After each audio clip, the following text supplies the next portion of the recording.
Bonjour à toutes et à tous et on se retrouve aujourd'hui donc pour une petite vidéo. Donc nous allons faire ensemble un petit home déco, un peu comme une toile, sauf que là je vais détourner une couverture de mini-album pour m'en servir en tant que toile. Donc il m'est arrivé de commander chez Bobuni les éphéméra packs qui correspondent aux collections que j'achète. Et donc dans les collections en fait, dans les éphéméra packs en fait, ils nous mettent toujours une couverture de mini-album. Mais le problème c'est qu'il n'y a jamais les deux côtés, en fait, il n'y en a qu'une seule. Donc du coup moi j'ai pas spécialement du coup je m'en sers pas parce qu'on peut pas s'en servir en tant qu'album, donc du coup bon je m'en sers en tant que gabarit, mais bon là j'avais envie de les utiliser autrement que en tant que gabarit, donc c'est ce qui va nous servir pour nous faire pour faire la toile. Donc du coup je sais pas encore exactement de quel côté je vais la prendre, plus de ce côté là. On va recouvrir de gesso pour plus que l'on voie apparaître les dessins du motif. Et puis on va se servir donc je vais me servir des trous pour la suspendre. Voilà, donc je vais vous montrer, j'en ai déjà fait une. Donc je vais vous montrer un petit peu ce que ça donne pour que vous visualisez un petit peu ce que je veux faire avec vous. Donc voilà. Donc là c'est pareil, c'était une couverture comme ceci que j'ai tout simplement recouvert de gesso, donc pour camoufler en fait le motif qu'il y avait. Et donc j'ai travaillé ensuite le fond de ma cartonnette. Et donc du coup derrière on retrouve aussi un autre motif, comme ici où c'est recto verso. Voilà, donc on va faire aujourd'hui quelque chose qui va ressembler un petit peu à ça. À ça en tout cas au niveau pas forcément au niveau de la décoration, mais en tout cas je vais utiliser la même technique. Donc je vais recycler une couverture de mini-album donc pour la faire. Donc je raccroche celle-ci qui est donc accrochée à ma poignée de fenêtre.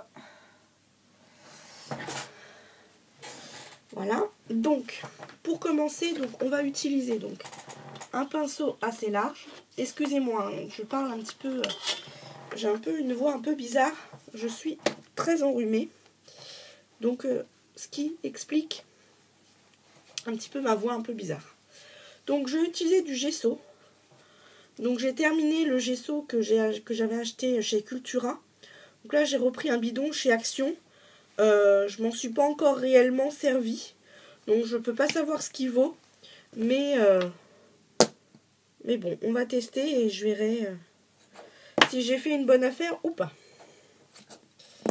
Voilà.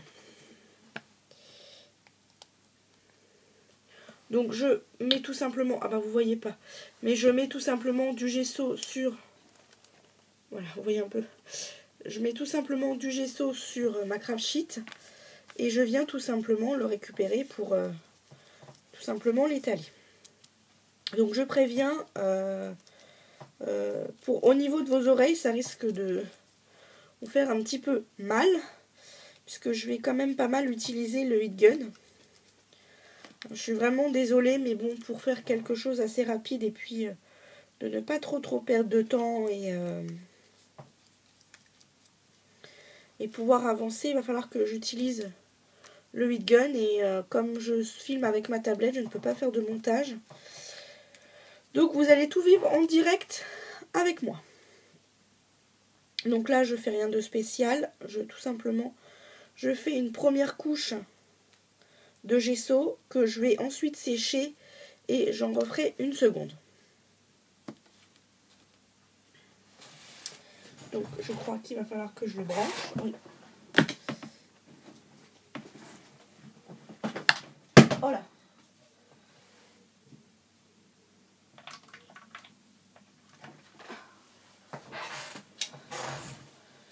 Excusez-moi pour vos oreilles.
Donc, je vais repasser donc une couche de gesso. Donc, je pense que cette vidéo, si se fera en deux parties, il y aura la partie où on fera où je vais travailler le fond, et puis l'autre partie où on fera la décoration. Parce que je pense que sinon, ça va être un petit peu trop long. Donc, je reviens donc avec une seconde couche de gesso. Parce que le but étant un maximum effacer en fait le motif que l'on trouve en dessous.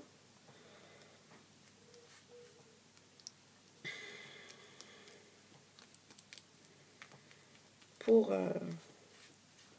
pas que ça nous gêne ensuite quand nous travaillerons le fond.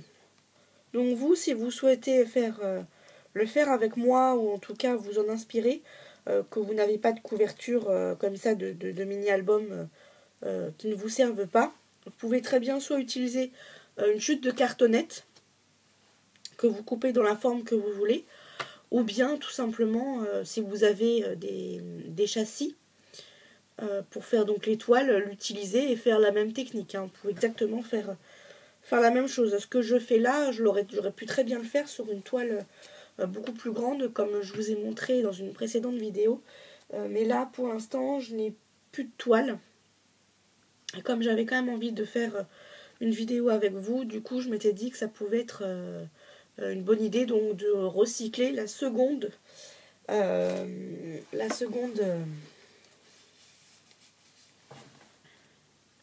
couverture avec vous. C'est reparti, on rechauffe.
Et donc, on va encore en refaire encore une couche parce que vous voyez, on voit encore un petit peu.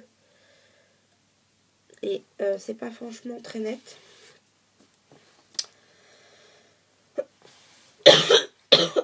Oh là, excusez-moi. Je suis vraiment très très malade.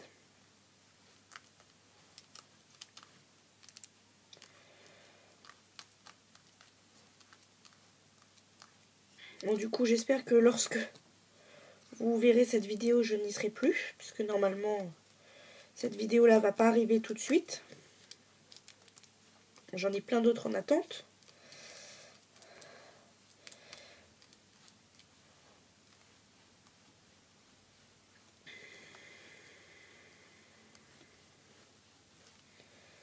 Voilà, et je pense que ça sera la dernière couche que je mettrai. Hop. Et on sèche.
Donc, pour pas gâcher le gesso, je vais le récupérer. Donc, j'avais gardé mon ancien pot de gesso. Je vais tout simplement mettre à l'intérieur le reste de mon gesso que je n'ai pas utilisé là, pour éviter de faire du gâchis. Hop.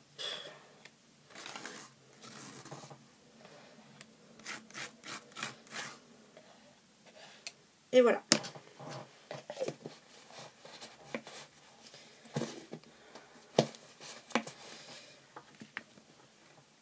Donc, je viens de m'apercevoir que sur le côté, c'était pas tout à fait sec.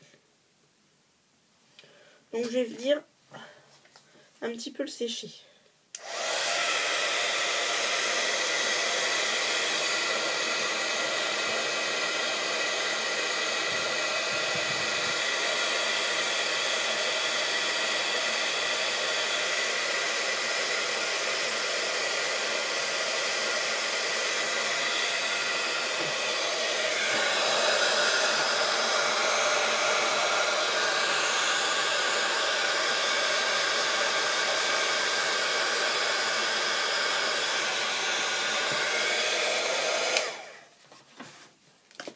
Bon. Donc, voilà, je vais vous montrer ce que ça donne. Bon, je nettoie un petit peu en même temps parce que je peux pas me permettre d'avoir quelque chose de trop sale, hein, vous le savez, j'ai pas beaucoup de place.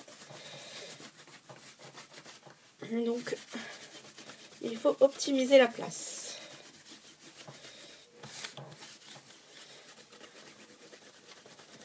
Et le nettoyage et le rangement en fait partie.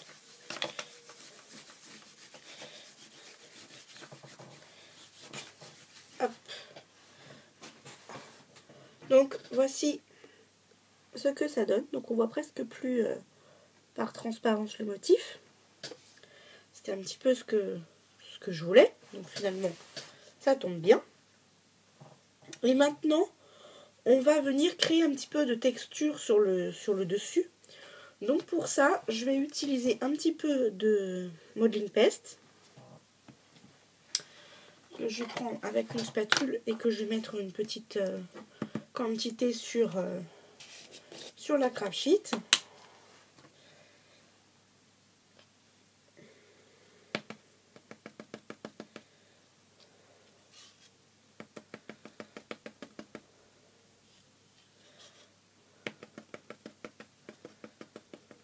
Bon, voilà. J'espère que j'en aurai assez.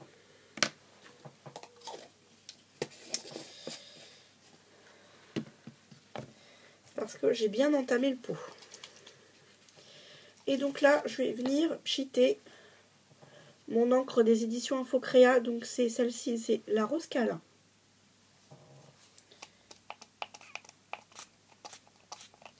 Hop. Et donc je viens avec une poche une brosse pardon à pocher. Donc en fait c'est un pinceau mais en poil extrêmement dur et comme ça tout remonté. Et en fait on s'en sert notamment avec les pochoirs quand on utilise de la peinture. On tapote, on trempe dans la peinture, on tapote comme ça. Et moi je vais m'en servir. Je vais exactement employer la même technique, sauf que là je ne vais pas utiliser de pochoir, mais c'est simplement pour venir y donner un peu de texture. Donc avant, je mélange quand même un petit peu mon petit mélange. Alors je mélange avec mon pinceau et pas avec la spatule, parce que si j'ai besoin d'en rajouter, j'ai pas envie d'avoir 36 000 spatules à nettoyer.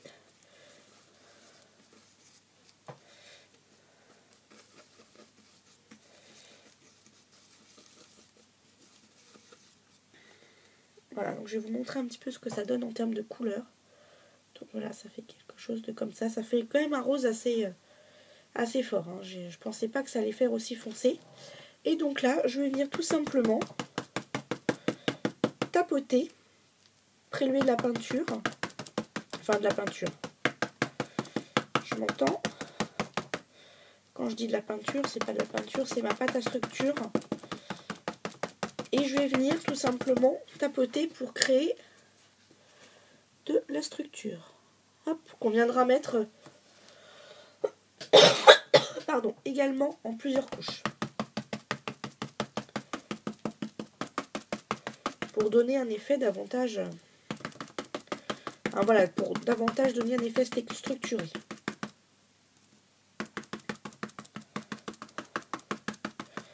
Donc surtout, ne faites pas ce genre de technique en utilisant un pinceau classique comme celui-ci, hein, comme le pinceau que j'ai utilisé pour appliquer le parce que vous allez risquer de l'abîmer.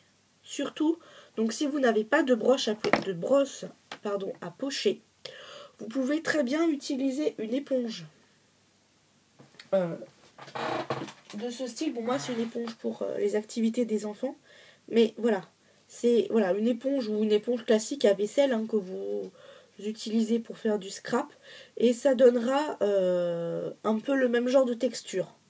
Voilà, mais surtout n'allez pas abîmer vos pinceaux si vous voulez avoir le même rendu que moi, parce que sinon vous allez risquer d'abîmer vos pinceaux. Alors que la brosse à pocher, c'est vraiment un outil qui est fait exprès pour faire cela. Donc voilà, n'allez pas abîmer vos pinceaux. J'ai pas envie d'être responsable d'une casse de pinceau ou voilà.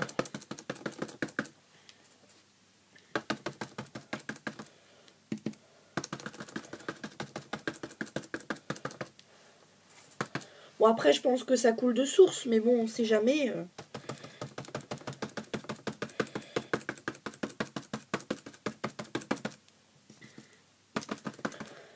Et puis, de toute façon, vous n'aurez pas le même rendu. Vous allez juste abîmer votre pinceau. C'est tout ce que vous allez faire, donc...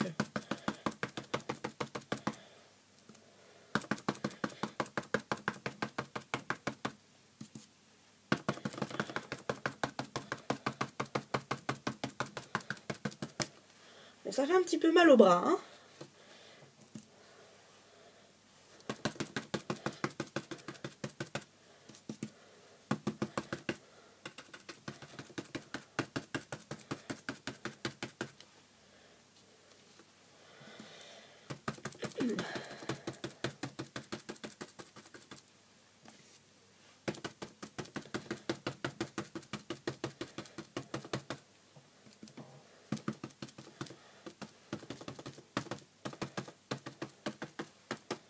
Voilà. J'ai employé exactement la même technique sur celui que je vous ai montré, sauf que j'avais utilisé de l'encre marron. Donc voici ce que la première couche donne. Donc on voit, ça fait quelque chose de texturé. Ça ressemble un petit peu à si on aurait utilisé du... comment ça s'appelle? Du papier de soie. Un petit peu qu'on aurait travaillé un peu comme le système du serviettage. Ça fait un peu comment dire, cet effet-là, visuellement. Parce qu'après, au niveau du toucher, ça va pas du tout faire la même chose. Là, ça sera rugueux, alors que si ça aurait été du système de serviettage avec du papier de soie, ça aurait été quelque chose de lisse. Je vais sécher la première couche.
Et donc, je vais refaire une seconde couche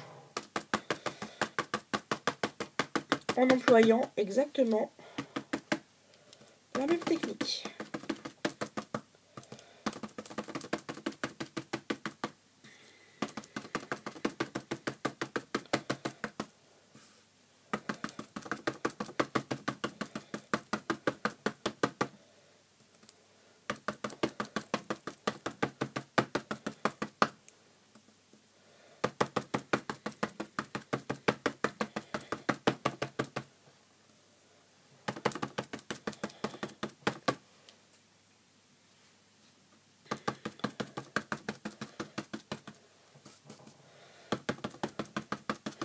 Donc j'espère que cette vidéo vous plaira.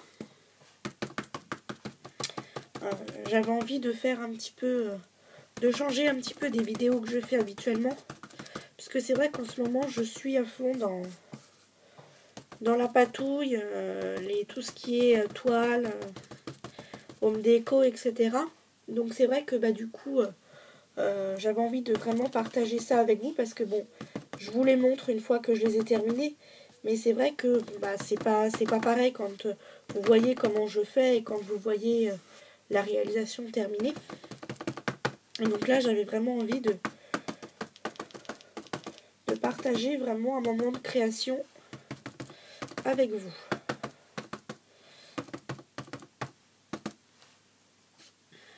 Donc voilà.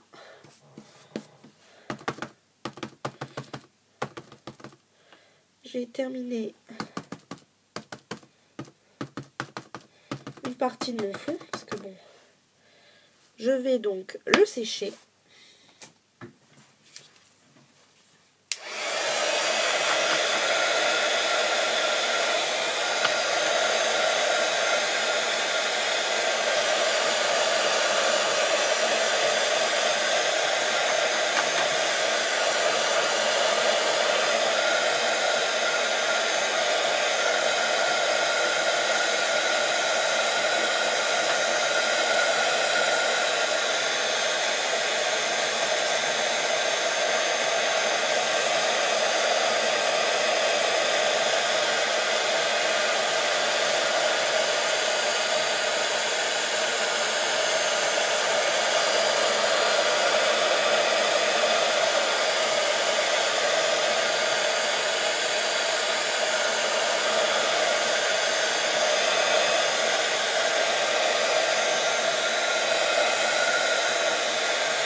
Donc je vais vous montrer ce que ça donne.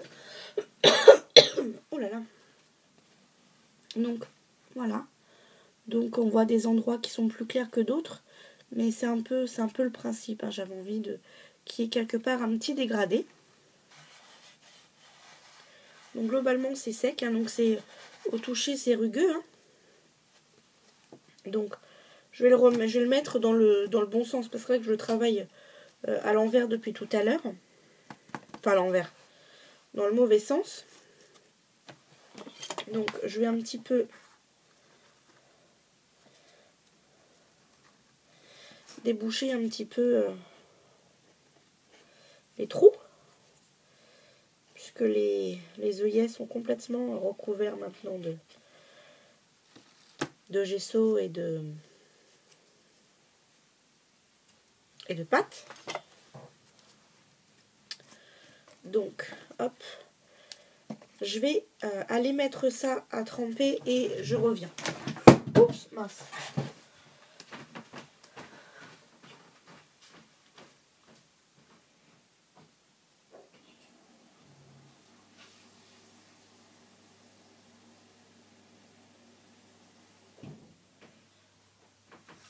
Parce que après, quand ça a pris le temps de sécher, après ça part un petit peu difficilement.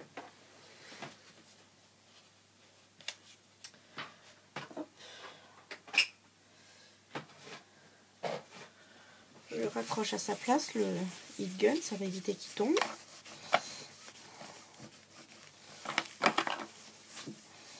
Hop, celui-ci, je vais le reboucher comme il faut.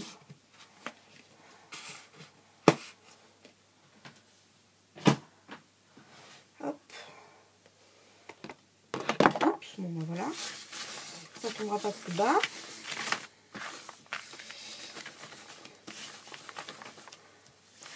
Excusez-moi, je perds un peu de temps avec ça, mais...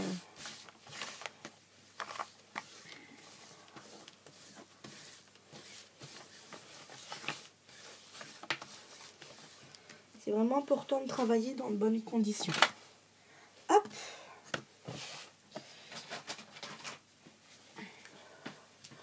Ensuite, je vais essayer, enfin je vais tester quelque chose, je vais essayer, je sais pas si ça va marcher, de faire un fond en fait en utilisant, enfin de tamponner un tampon de fond sur ma texture. Donc c'est une grande première, donc je sais pas du tout si ça va fonctionner, donc on va faire le test ensemble. Hop. Mon bloc acrylique.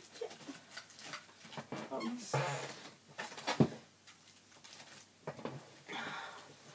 À chaque fois vous me voyez bouger dans tous les sens, parce que je prépare mes vidéos, mais bon, il y a des choses que je peux pas sortir.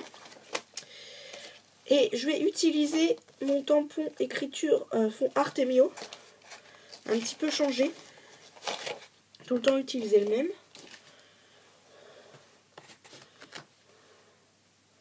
Hop, donc je le pose en diagonale sur mon bloc, tout simplement parce que mon bloc est légèrement plus petit, et donc du coup pour gagner de la place et pour qu'il y ait un maximum de surface de pris du tampon sur le bloc, du coup je le colle en diagonale. Et donc je vais tamponner avec la Distress Walnut Stain. On va essayer, je promets rien, au pire si ça va pas, je rajouterai une couche de gesso, pas de gesso, de pâte à structure.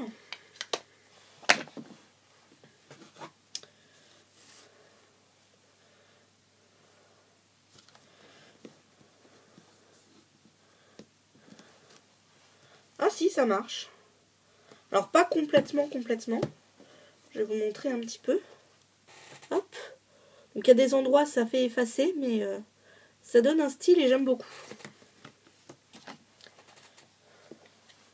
Donc continuons dans cette lancée.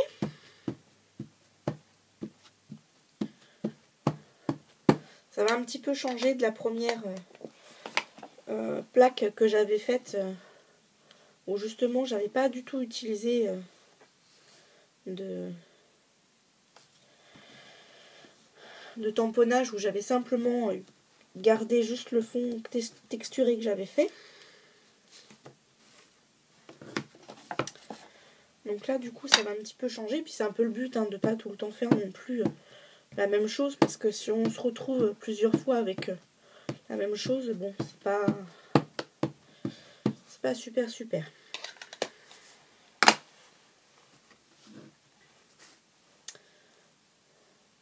Et donc, je vais tamponner dans le haut. Hop.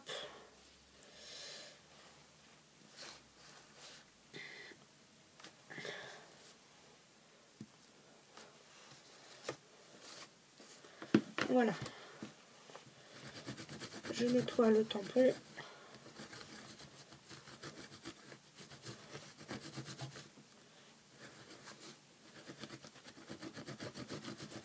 Et je vous montre tout de suite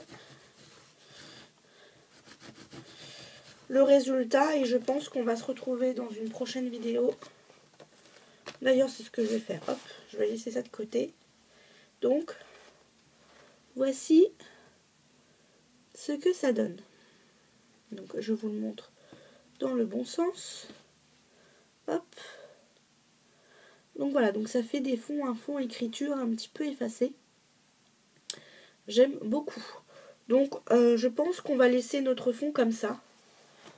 Enfin, j'ai moins pas envie d'en mettre plus. En tout cas. Donc, voilà, je pense que notre fond va rester comme ceci. Et donc, je coupe et je reviens tout de suite donc pour la seconde partie du tuto où nous allons mettre en place les petites décorations. Enfin, les embellissements plutôt. Donc, je vous dis à tout de suite.